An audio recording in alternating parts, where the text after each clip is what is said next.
I just discovered something very, very interesting. Using and analyzing the Milky Way galaxy and its movement gives us actually a sense to what Einstein described as the space-time. It is now clear. We can now tell you categorically that our existence is well understood. In the philosophical point of view, it is clear if we are doing, naked eyes analysis, we can see exactly how we are going to analyze the Milky Way galaxy to tell us about the nature of our reality and how we exist in where they call the space. We are going to find out the shape of our planet Earth, analyzing the Milky Way galaxy. We can see the Milky Way galaxy. We can view the stars that is actually in the Milky Way galaxy. We can view everything, both the way the modern, science analyzed the Milky Way galaxy, which suggested that the Earth is orbiting the sun. That's exactly what we are looking at right now, because what we see here is like a whirlpool. If you understand exactly what a whirlpool is, it's like a vortex in water. You can define it as a body of rotating water produced by opposing current or a current running into an obstacle. That is a whirlpool. Look at our Milky Way galaxy. Look at this depiction of planet Earth beneath the ocean. Then you will understand the Milky Way galaxy, what it is all about. Look at this. Look at this. Where they call the sun in the Milky Way galaxy. Look at it very well. And look at the movement of look at this movement. What do you call this? Like a vortex?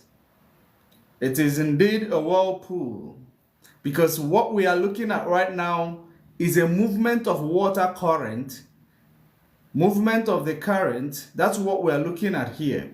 Look at this very well. If you understand that this place that is called the sun, which is not the sun, it is the planet Earth, and you will see how this expansion is actually happening.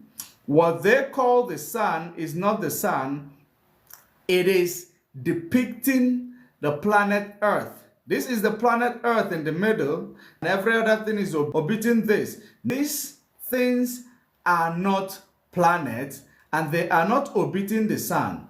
Instead, the sun is the one rotating around all these planets that you see. And you see the stars, the shining stars around this, and you will see the movement of these, and you will understand that they are flat disk.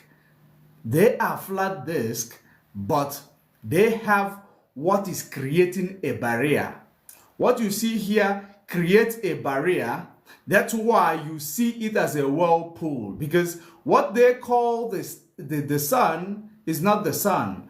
What you see here, the reflection of what you call the dome of Earth beneath the sea, or the reason why it is shown in this shape is because when you see something like a glass inside the ocean or inside a vortex, you are not going to see it exactly the way it is. That is the reason why you are seeing this as the sun. This is the firmament. It's like a glass dipped in the ocean. The ocean that is spiraling, the ocean that is actually, rotating like a whirlpool, because the firmament is the one blocking the current, the movement of the current. It's because there is big object in the middle of it, then the movement of the water is now creating a vortex like a whirlpool. It's like a rotating water produced by opposing current, or a current running into an obstacle. That is a whirlpool, because what you see here is the current running into an obstacle, and they are now, rotating around the obstacle. Now, if you see the way they are rotating around the obstacle, that's when you will understand what they call the movement of the celestial bodies, which was not understood by our modern day scientists. They see this and call the earth moving and rotating around the sun, orbiting the sun. But that's not the case. The liquid, what you see here, they are liquid, and the celestial bodies called the stars on top of them moving around the obstacle, because we are living inside the water. Because if you think about it from religious perspective, you think about where they talk about separation of the water beneath and from the water above. That will tell you exactly that what we have is exactly this. Look at this. Use this as an example of water above and water below. Look at this. You see, this is our flat earth, our flat surface. That is our flat surface we see here. Now there is water below and there is water above. There is water above, outside the firmament, outside what we call the firmament. There is water above here.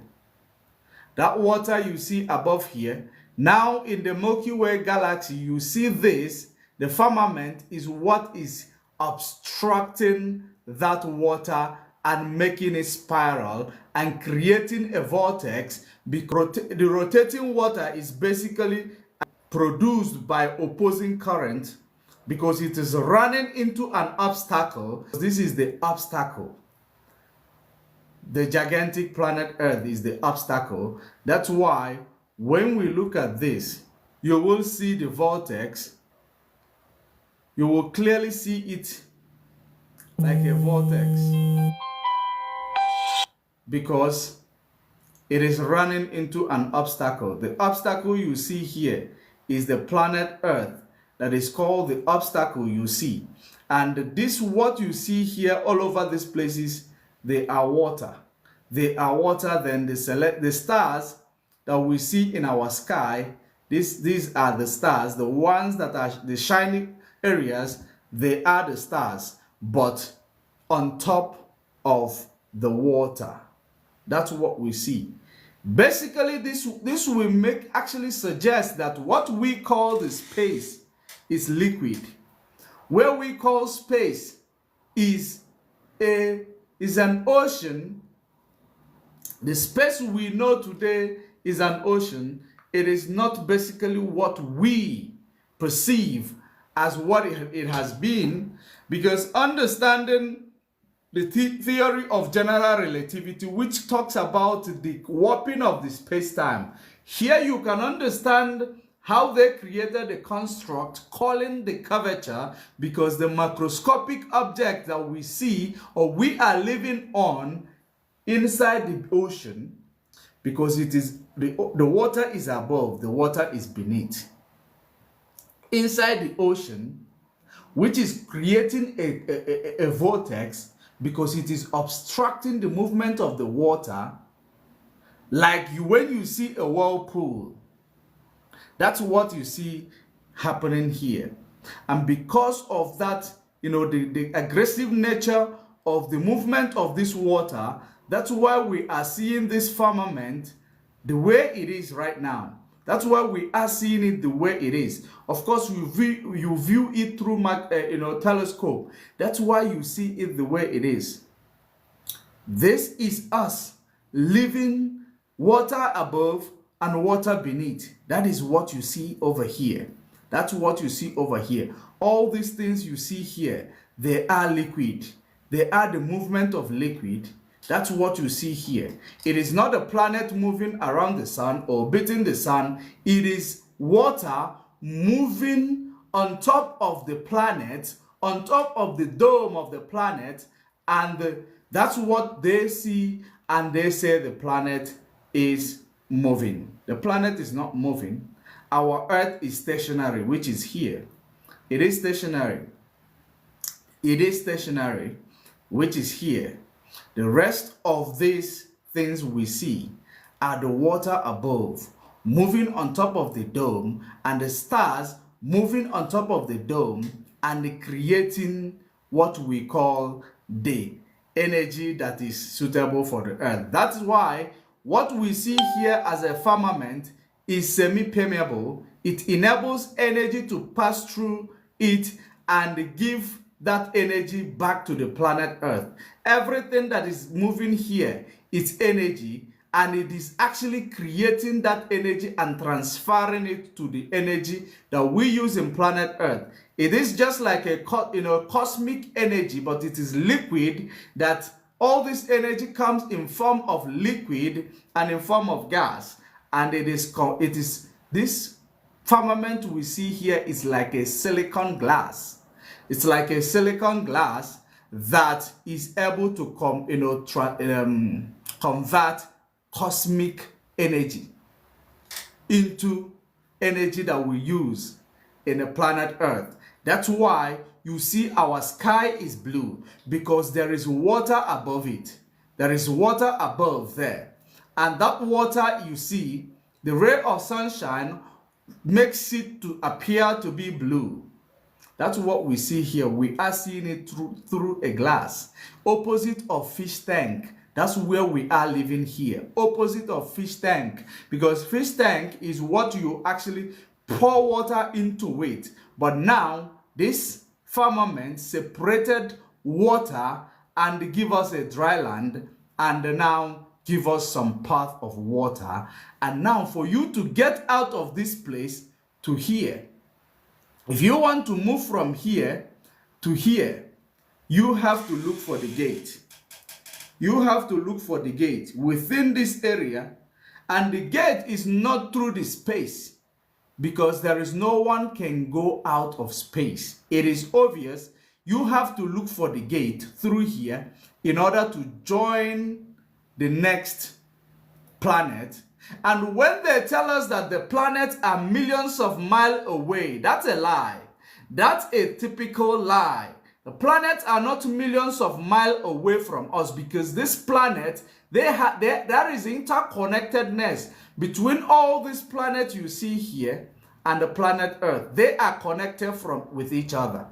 They are connected through the ocean, because ocean is what divides them. Ocean is what is dividing them. Firmament is what solidified the division. But within the root of this planet Earth, that's where you are going to see that they are still connected to one another.